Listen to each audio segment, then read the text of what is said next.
Welcome to Kenton Teaches. Enjoy the video. You start by verifying Android version and carrier profile so you know which update applied. This matters.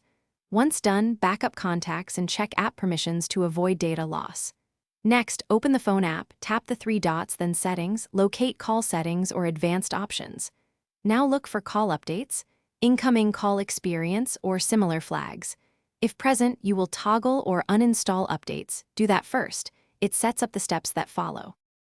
You will now disable the feature or roll back the phone app. If a toggle exists, switch it off and confirm immediate behavior. This prevents the new UI from loading. If no toggle, go to Settings Apps Phone 3 dots Uninstall Updates. This reverts to factory phone app. After either step, clear cache and data to remove residual settings, then reboot your device so the old behavior resumes. Make sure to watch an incoming call to verify the change. Finish by testing with several incoming calls, and after another reboot to confirm the update is gone. If the update reappears, check for carrier-driven settings. Contact your carrier or remove the phone app as default temporarily and set a different dialer to isolate the issue.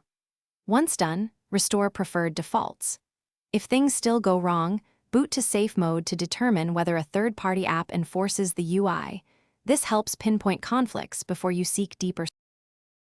Thanks for watching. Please subscribe if this video was helpful.